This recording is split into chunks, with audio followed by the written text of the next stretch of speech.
de la commission d'enquête internationale. Mais ce rapport est à la base de tout depuis 10 ans. Mais ce n'est pas du nouveau. Ce n'est pas du nouveau. Ce rapport, nous parlerons de ce rapport. Je peux vous garantir que des professeurs l'ont étudié pendant un mois et nous vous présenterons des résumés pendant nos plaidoiries pour le démonter. Nous l'avons déjà et nous sommes prêts pour cela. Mais nous ne le présenterons pas ici. Nous disons tout simplement que si ce rapport était un élément déterminant pouvant permettre la requalification de ces faits en crime contre l'humanité, pouvant permettre d'engager la responsabilité du président Dadis en tant que chef militaire, en tant que supérieur hiérarchique, je peux vous assurer que ça aurait été fait et que le réquisitoire afin d'informer dont maître Lansana Sylla a brillamment parlé ici, et que l'ordonnance de renvoi qui vous a saisi une REM et une personne naïve, cette ordonnance intitulée ordonnance de requalification, que cette procédure qui a fait l'objet d'exercice de plusieurs voies de recours jusqu'à la Cour suprême, si, Monsieur le Président, honorable assesseur, cet élément-là était déterminant, on ne serait pas là. Le parquet n'aurait jamais demandé une requalification à ce stade de la procédure parce qu'on aurait poursuivi ces personnes sous le chef de ces infractions. Mais qui poursuit, Monsieur le Président, dans un procès pénal? Mais c'est le ministère public, c'est le procureur. Vous voyez, on est même tolérant, parce que même là où ils sont, tout viole la loi, parce que la loi dit que le ministère public est représenté par le procureur de la République ou ses substituts, mais on ne dit pas « et ». Mais pourtant, il y a le procureur et ses substituts. Mais nous avons accepté, parce que nous voulons que les débats qu'on soit au même niveau des débats. Mais quand on nous sert, Monsieur le Président, honorable assesseur, quand on nous sert un tel document, on est en train quelque part de porter atteinte. On a déjà porté suffisamment atteinte à l'honneur, à la liberté du président Dadis. Mais il ne faut pas qu'on sorte des bouts de papier pour encore aller loin. Et l'un de ces bouts de papier qu'on a attendu des années, c'est bien ce rapport. Pourquoi ce rapport qui existait depuis le début de ce procès-là? Pourquoi le parquet ne s'est-il pas fondé sur cela pour vous demander la requalification? Mais on aurait peut-être fini avec ce procès-là. Parce que même dans le cadre de la responsabilité du supérieur hiérarchique, ça ne tient pas. Je vais vous dire la raison tout à l'heure. Ça ne peut pas tenir. Donc nous ne défendons pas parce que nous avons peur d'y arriver. Nous le défendons parce que c'est notre rôle, c'est notre responsabilité et nous devons assumer ce rôle, nous devons assumer cette responsabilité en tant qu'avocat de la défense. Nous sommes aussi une partie essentielle à cette procédure puisque le parquet est fier de dire « je suis la partie principale ». Je ne suis même pas d'accord, c'est de l'ancien droit. Quand on est ici, devant ce tribunal-là, c'est l'égalité des armes. C'est l'égalité des armes. Parce que si cette défense décide de quitter cette salle d'audience, vous ne tiendrez plus de procès. Ce procès ne se tiendra pas. Ça explique justement que l'égalité des armes doit prévaloir ici. Partie principale, c'est de l'ancien droit. C'est carrément de l'ancien droit. Et à une audience criminelle, quand on a confiance en ces arguments, on ne tient même pas ce langage-là. On ne dit pas que nous sommes partie principale. On dit juste que nous sommes partis et nous allons convaincre le tribunal pour que ce tribunal prenne en compte ce que nous lui adressons. Mais le parquet sait qu'il n'est pas de taille. En tout cas, pas devant la défense du président Dadis. Et nous pesons nos mots. Et nous reviendrons quand il reviendra pour nous répondre. Nous le pesons. Nous pesons nos mots, Monsieur le Président. Parce que cette ordonnance, plutôt, ce document qu'on qualifie de requalification retarde notre procédure et continue d'aggraver la situation de notre client. Le deuxième élément, la deuxième pièce, je ne pouvais pas penser que dans un procès de telle nature, ce document aurait été déjà produit à la procédure, à plus forte raison, étayer des argumentations pour requalifier des faits. C'est bien le courrier 042 bar MDN bar HCGN DJM bar CE bar CEFO G bar 22 du 22 novembre 2022 de monsieur le directeur du centre d'entraînement des forces de gendarmerie de Kaleya. Je voudrais d'emblée, monsieur le président, vous dire que le 22 novembre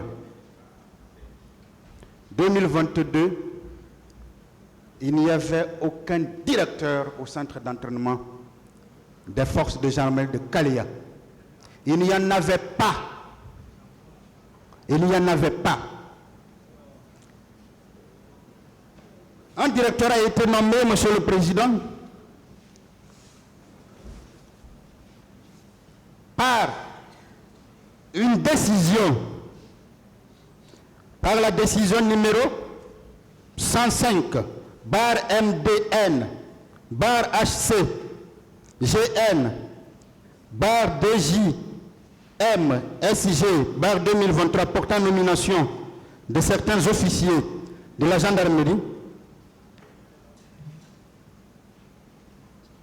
par l'actuel haut commandant,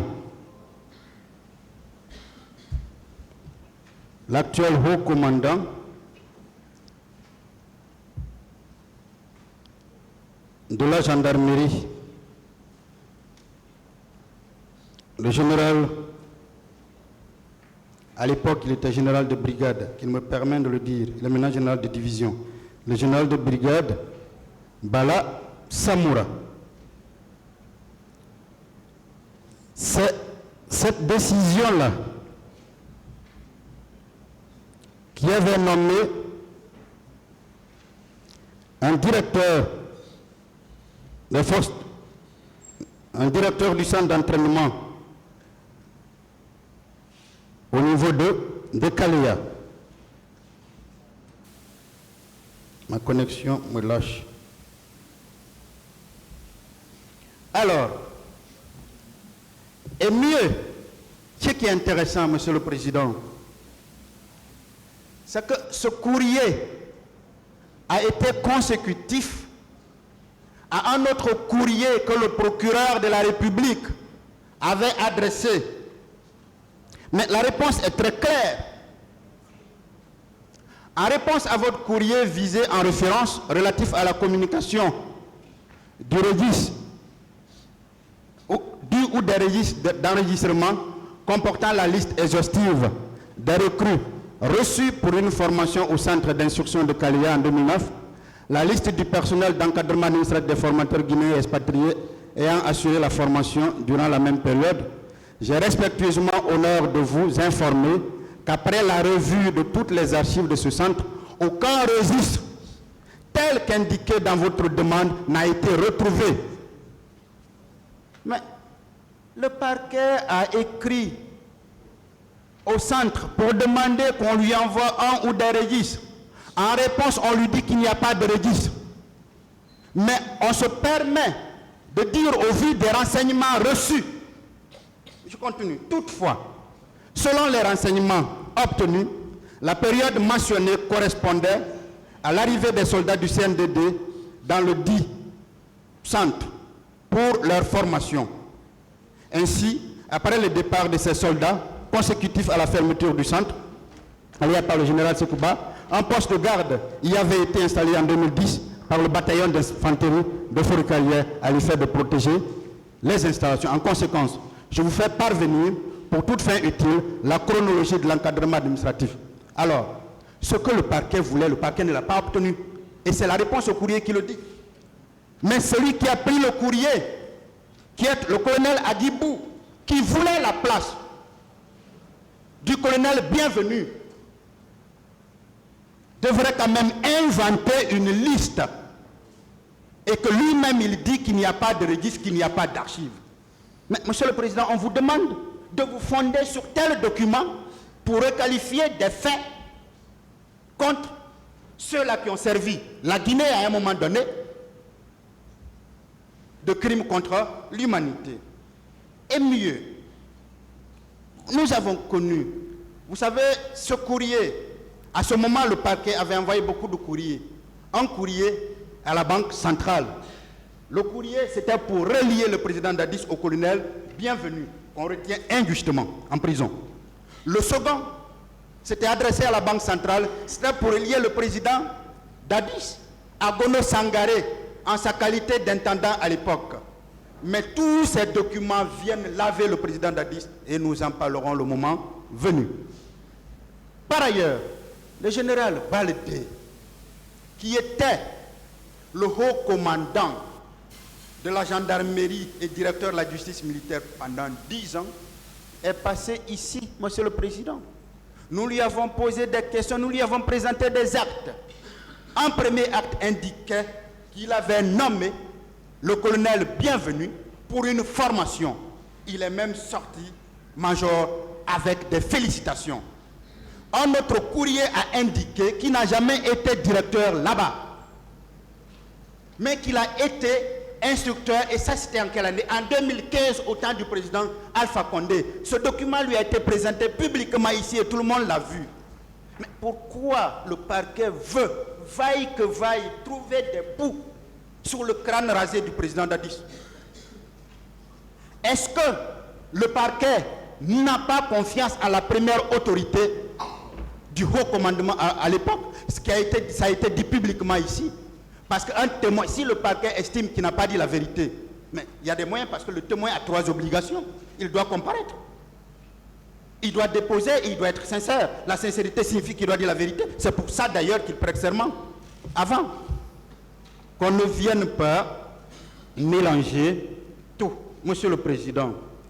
Alors, voyez-vous, donc, aussi bien les déclarations faites par certaines parties au procès, qui ont été de manière tronqueuse prises par un parquet à court d'arguments qui n'a rien à démontrer, alors que c'est son rôle de démontrer que les faits pour lesquels les personnes sont poursuivies sont fondés.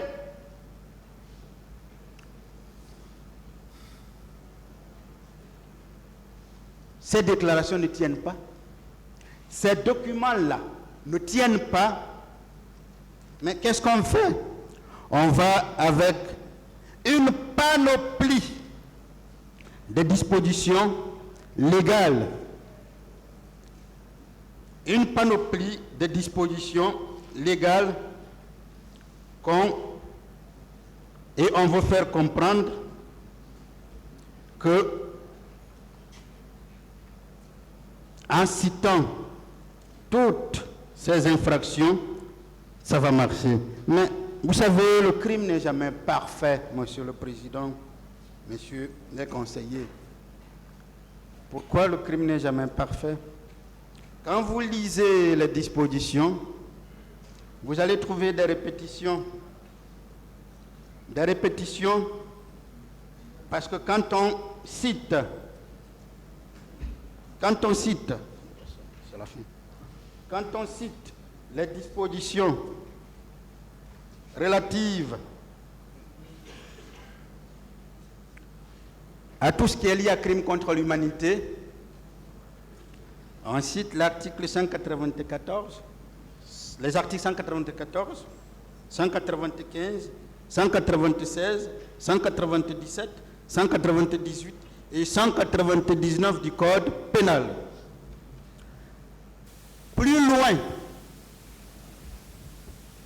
on va citer l'article 7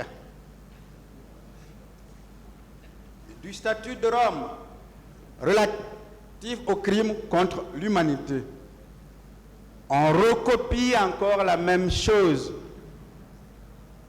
Cette répétition a un sens, Monsieur le Président. Cette répétition signifie tout simplement que ces dispositions-là ont été déjà intégrées dans le code pénal de notre pays. À partir du moment où elles sont intégrées, où on parle de ce code, où on parle du statut de Rome, mais on ne peut pas parler des deux. Où on vous demande, et vous êtes une juridiction nationale, vous ne pouvez appliquer que les dispositions du code pénal. Et ces dispositions qu'on cite sont prévues par les articles dont j'ai fait état tout à l'heure. Mais, Monsieur le Président, il y a un élément très important, ou peut-être que je vais aller plus loin que les autres.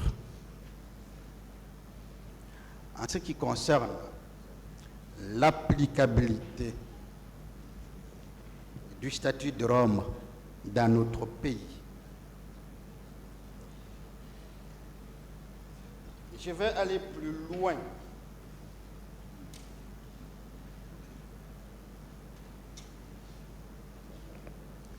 Que les autres, Monsieur le Président,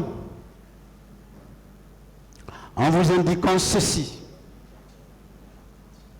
Est-ce que, en l'état actuel de notre droit, d'abord, est-ce qu'avant 2016, c'est-à-dire avant l'adoption du Code pénal de la République de Guinée de 2016, avant l'adoption du Code pénal de la République de Guinée, du Code de procédure pénale de la République de 2016, est-ce que ce statut de Rome pouvait s'appliquer dans notre pays? Non, Monsieur le Président. Voilà d'ailleurs pourquoi, pour qu'on puisse appliquer les règles concernant, ou les incriminations concernant le crime contre l'humanité et autres formes de responsabilité du supérieur hiérarchique et du chef militaire, on l'a intégré. Sans cette intégration, ça n'aurait pas été possible.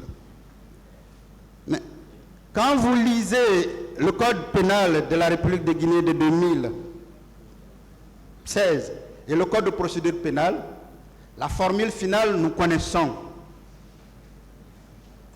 Ça entre en vigueur à compter du jour où il a été pris. Alors, toute la question, est-ce que, parce que la Guinée a ratifié cette convention, cela suffit pour que cette convention soit appliquée? Je voudrais juste revenir sur la disposition invoquée par les parties civiles dans les conclusions aux fins de requalification déposées le 29 mars 2023. La page 2. Voici ce qui est indiqué. Les traités, conventions et accords régulièrement ratifiés ou approuvés ont, dès leur publication au journal officiel de la République, une autorité supérieure à celle des lois sous réserve de réciprocité. L'article 74 continue. Les traités et accords précédemment conclus par la République de Guinée et régulièrement ratifiés demeurent en vigueur sous réserve de réciprocité. il faut distinguer entre les engagements internationaux de l'État guinéen vis-à-vis de ses partenaires dans la Cour pénale internationale, bien sûr, et ses responsabilités et la mise en œuvre de ces responsabilités à l'interne. Alors,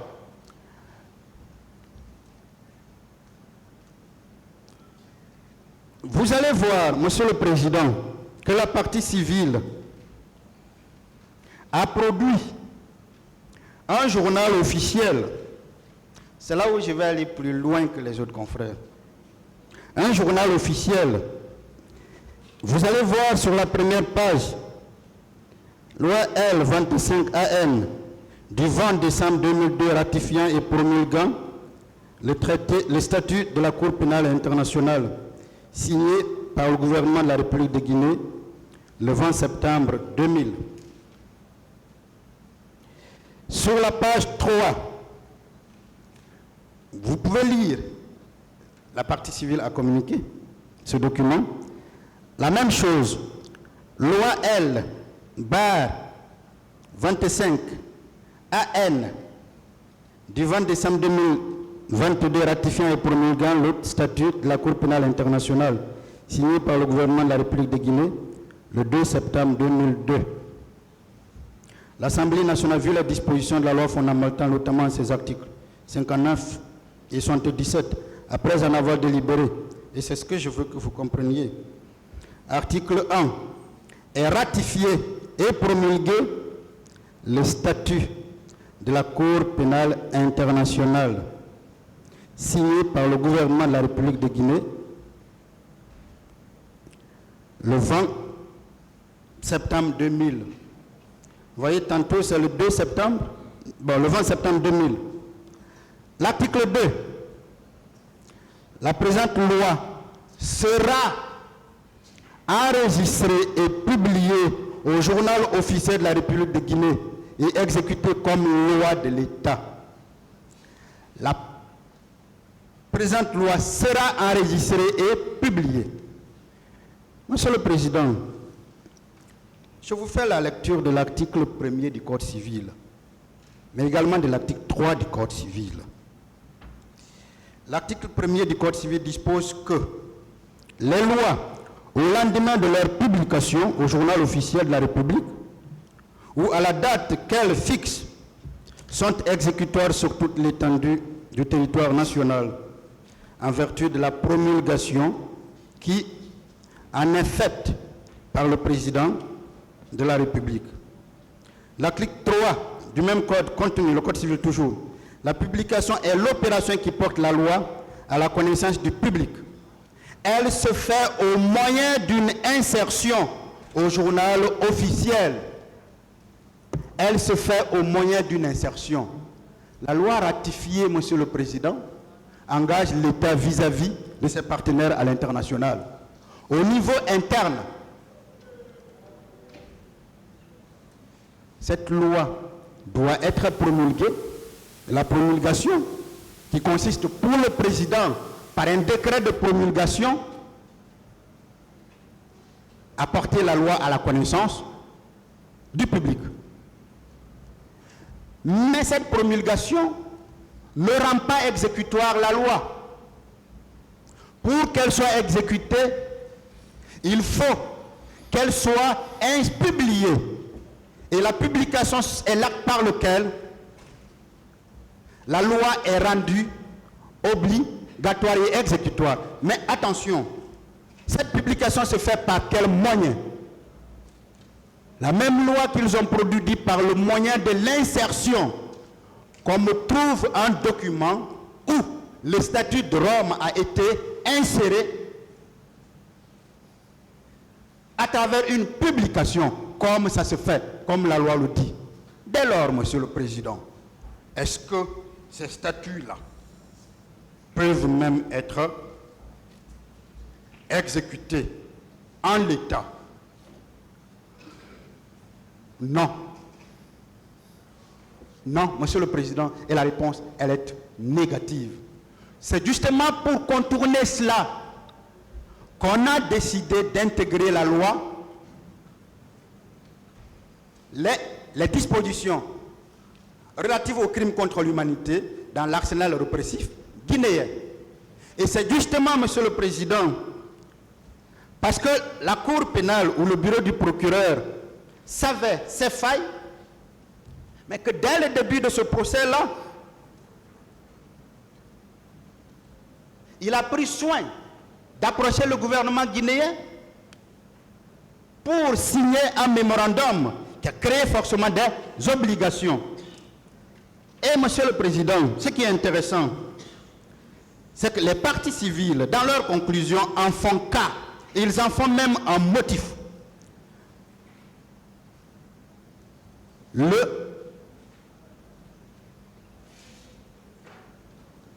quatrième motif, attendu que dans le cadre de cet examen préliminaire du bureau, le bureau du procureur de la Cour pénale internationale a effectué environ 20 missions. Est-ce qu'on a produit à la barre de votre tribunal ici, puisque le mémorandum dont je parle, le point 6 et le point 12 permettent une véritable coopération entre la République de Guinée, qui a signé ce mémorandum en étant représenté par le président du CNRD, qui est actuellement l'autorité habilitée, et le bureau du procureur en la personne du confrère Karim Khan. Est-ce qu'on vous a produit cet examen, les éléments de cet examen préliminaire? J'ai entendu ici dans cette salle, en haut commis partie civile, dire que cette affaire était déjà inscrite au rôle de la Cour pénale. J'ai compris qu'il ne s'est même pas distingué entre le bureau du procureur, qui n'est pas la Cour, et la Cour elle-même. J'ai compris. Parce qu'il ne le sait pas, malheureusement. Je sais qu'il m'entend. Alors, Monsieur le Président, on ne peut pas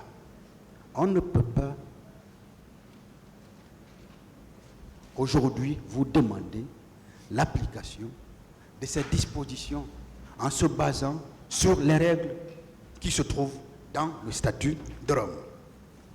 Je vais finir par une partie, et les autres en ont déjà parlé, Monsieur le Président. Je vous en supplie beaucoup, on va y revenir dessus. Pourquoi? Parce que c'est le b.a.-ba du droit, Monsieur le Président. Le b.a.-ba, ça veut dire les connaissances élémentaires du droit. Alors, l'application de la loi dans le temps, l'application de la loi dans l'espace. On va laisser l'application de la loi dans l'espace, puisque chacun sait, nous sommes des professionnels ici, c'est le temple de Thémis. Ce que c'est que l'application de la loi dans l'espace, le caractère territorial de la loi. Mais on va parler de l'application de la loi dans le temps. Nous connaissons tous le principe. Nous connaissons tous le principe. La loi pénale s'applique aux faits commis après son entrée en vigueur et jusqu'à son abrogation. Ça veut dire quoi? Ça veut dire que les règles pénales ne disposent que pour l'avenir. Les règles pénales ne disposent que pour la postérité. Les règles pénales n'ont point d'effet rétroactif. La loi en a donné uniquement 3 limites qui concernent quoi? Premièrement,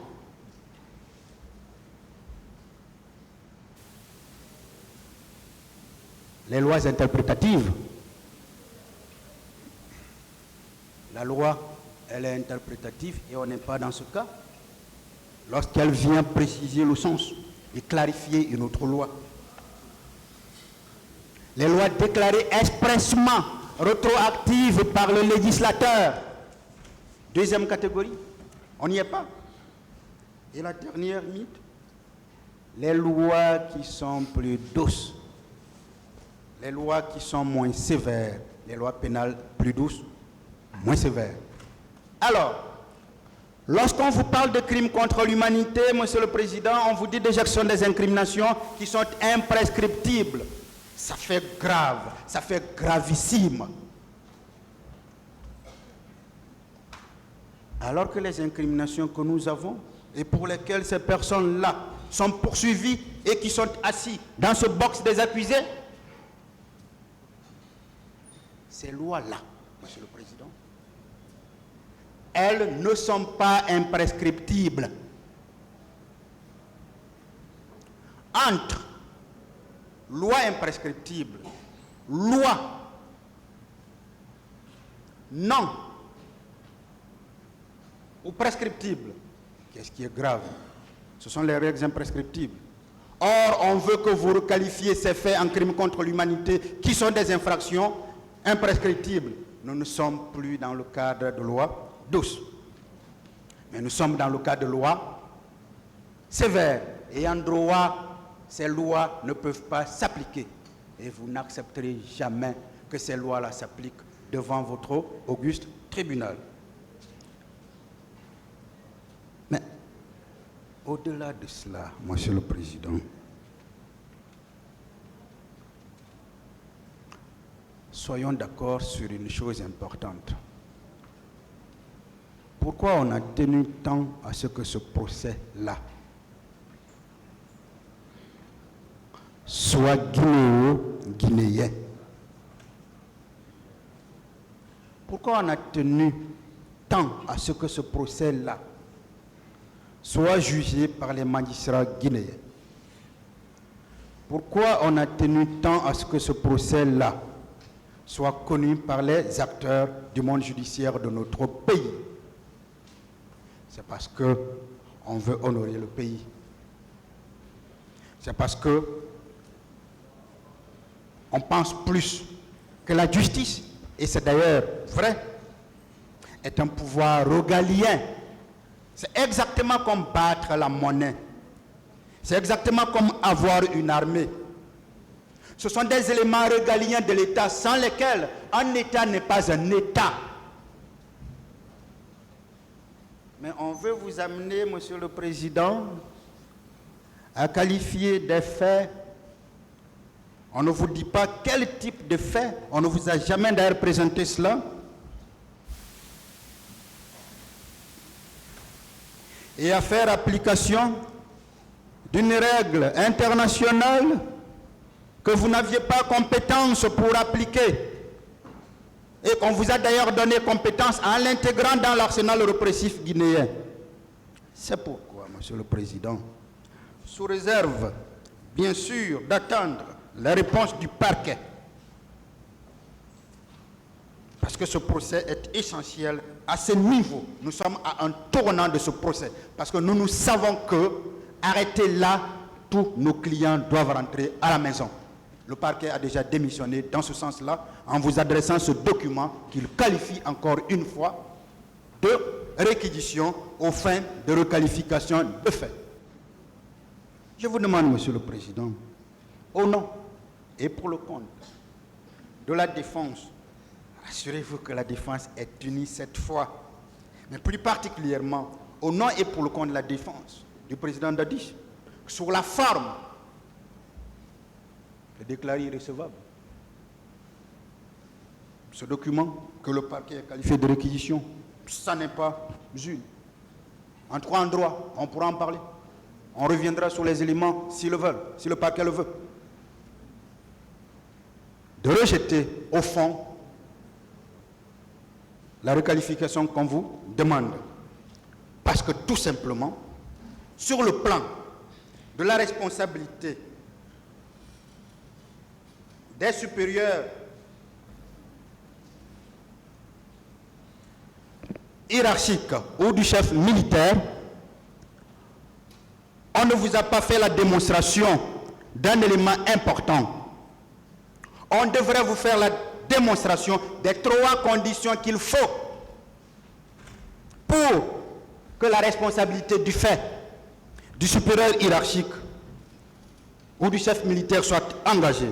Quel est le premier élément, Monsieur le Président? Le parquet n'en a jamais parlé. Il faut l'existence d'une autorité hiérarchique, qu'elle soit civile ou militaire. On vous dira que le président Dadis était le premier responsable de la Guinée dans l'administration, donc c'était le supérieur hiérarchique.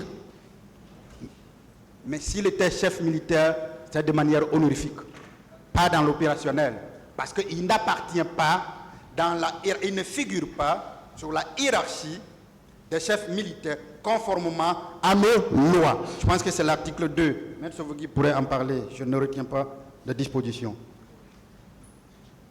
La deuxième condition, Monsieur le Président, il faut l'existence d'un contrôle effectif du chef militaire sur sa troupe. Si nous partons avec le postulat du parquet selon lequel le président Dadis, qu'il a invoqué, le président Dadis a aussi clairement indiqué ici que cette armée n'était pas contrôlée. Au-delà, et cette armée existe des années avant lui, il a hérité d'une armée qui était déjà là. Tout le monde en sait. Pour ceux qui sont passés là et qui ont servi le pays en ont témoigné. Mais ces co-accusés qui sont là, personne ne vous a dit qu'il a donné un ordre à telle ou telle personne d'aller là. À partir de là, quel contrôle effectif? Le terme effectif a un sens. Quel contrôle effectif peut-il avoir? Cet élément-là manque. Dernier élément, il faut qu'il y ait la négligence de n'avoir pas pris des précautions pour éviter la commission des faits répréhensibles, limiter leur commission et punir les auteurs. Alors, Monsieur le Président, ce que les autorités religieuses ont fait à la demande du Président, ce que les sages ont fait à la demande du Président, ce qu'il a dit en donnant des instructions au chef d'état-major de ne laisser aucun militaire sortir et de les caserner. Qu'est-ce qu'on appelle cela? Est-ce que ce ne sont pas des dispositions prises en amont, pas en aval, pour éviter ce qui est arrivé? Il n'a jamais été contre. Il a proposé que la manifestation dont on a parlé se tienne au stade de Nangor. C'est constant. Il a dit respectons cette journée. Et celui qui était à côté de lui l'a clairement expliqué ici. Il a pris le soin d'appeler ceux-là, c'est le seul chef d'État au monde qui le fait, le soin d'appeler ceux-là qui étaient à la tête de ces manifestations pour leur dire après minuit ne le faites pas. Peut-on lui reprocher de n'avoir rien fait, Monsieur le Président? Non. Et pendant, il a accepté, et c'est une grosse erreur qui insulte même l'État guinéen, que de penser que c'est Ban Ki-moon qui peut mettre sur pied une commission en République de Guinée. Au Burundi, que je fréquente tout le temps, on n'a pas réussi. Ce n'est pas en Guinée qu'on peut. S'il y a eu une commission en Guinée, c'est parce que le président Dadis l'a voulu. Et cette décision existe et se trouve dans le dossier de la procédure. Une des parties civiles, en l'occurrence, François Losenifal, a voulu se justifier en disant non, il était obligé. Mais au moins c'est lui qui l'a fait, même s'il l'a fait sous l'emprise, mais il l'a fait. Est-ce qu'à ce moment-là, il pouvait poser d'autres actes? Il est allé au chevet des malades dans les hôpitaux, nous avons vu ces vidéos. Il a tenu un message. On nous a fait comprendre ici qu'il n'a jamais présenté des condoléances. Chacun a lu ce qui s'est passé. On attendait ce moment-là. Est-ce qu'on peut le reprocher de n'avoir rien fait? Son ministre de la Santé à l'époque des faits a expliqué combien il a apporté humainement, financièrement, moralement. Alors, et ce que je veux vous faire comprendre, c'est que ces trois conditions-là sont cumulatives. Si nous voulons engager la responsabilité du fait d'un chef militaire ou d'un supérieur hiérarchique, il faut que ces trois éléments-là soient constitués. Nous passerons toute la nuit à le démontrer, mais on n'est pas là. On le fera au moment des plaidoiries. Alors, vous comprendrez que même... D'abord, le parquet ne présente aucun fait. Même sous la démonstration, le parquet est passé à côté. Donc, vous ne pouvez pas retenir cela. Vous ne pouvez pas retenir cela.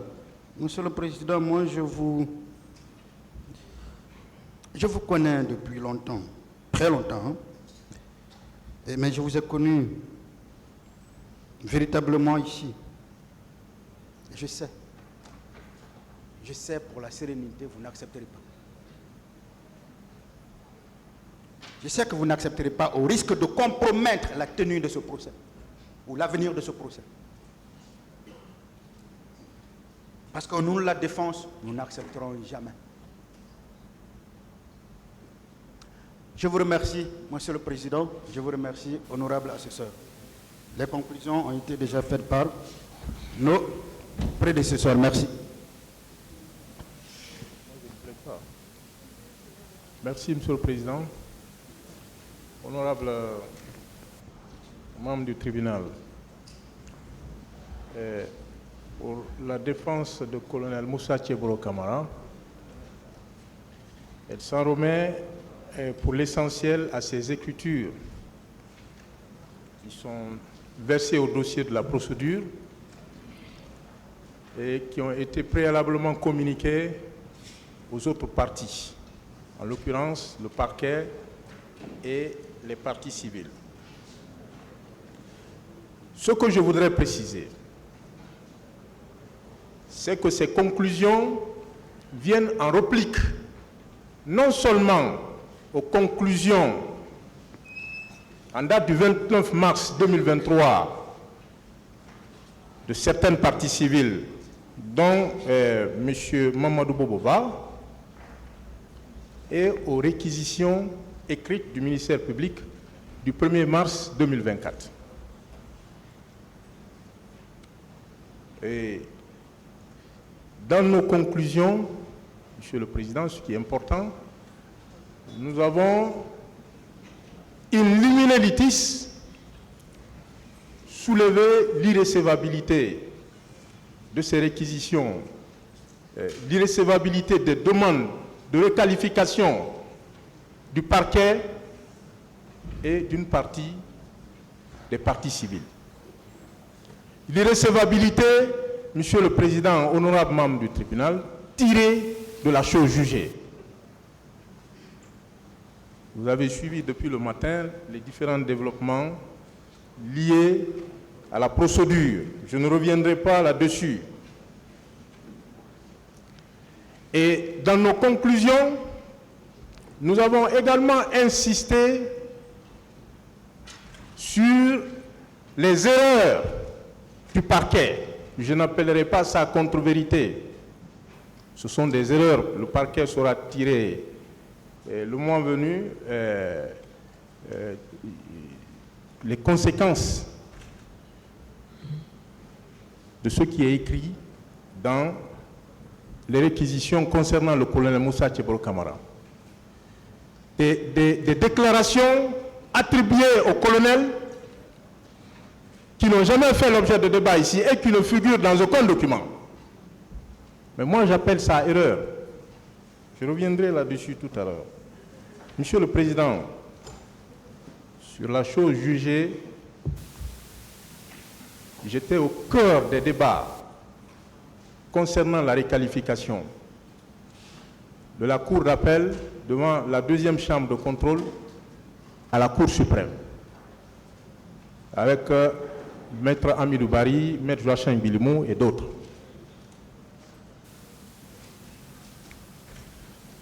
Si cette question ne s'était pas posée, je crois qu'on ne parlerait pas à ce jour de requalification, Monsieur le Président. Parce que les partis civils, certaines parties civiles, ont toujours demandé la requalification. En faisant appel de l'ordonnance de renvoi, elles ont indiqué qu'elles souhaiteraient que les tribunaux nationaux puissent requalifier les faits en crimes contre l'humanité. La Chambre de contrôle de l'instruction s'y est opposée. et la Cour suprême a suivi la chambre de contrôle de la Cour d'appel de Conakry. Ce qui est ahurissant et étonnant, c'est que c'est le même parquet qui revient pour demander la réqualification. Pour ceux qui étaient à l'audience et qui sont dans cette salle, ils savent, ils connaissent pertinemment les positions ou la position du parquet à l'époque. Le parquet était mordicus opposé à toute réqualification. Les représentants du parquet à l'époque, M. Yaya Kairaba, avocat général à la Cour d'appel, s'était farouchement opposé. À la Cour suprême, la même chose. Ils vous ont lu l'attendu phare qui résulte de l'arrêt de la Cour suprême. Je ne vais pas revenir sur cette lecture, mais Monsieur le Président, il en résulte sommairement qu'on ne saurait appliquer aux faits. C'est ça, ce qui est dans la décision, aux faits qui se sont déroulés en 2009, les lois numéro 059 et 60 du 26 octobre 2016 postérieures aux faits. À partir de ce moment, nous avons estimé que cette question-là avait été définitivement réglée par la Cour suprême.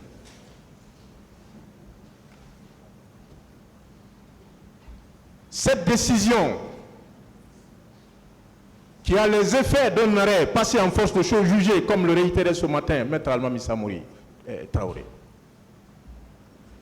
Mais vous noterez que quelqu'un par ailleurs l'a indiqué ici, cette décision est parfaitement conforme aux dispositions de l'alinéa 1er de l'article 6 du Code pénal.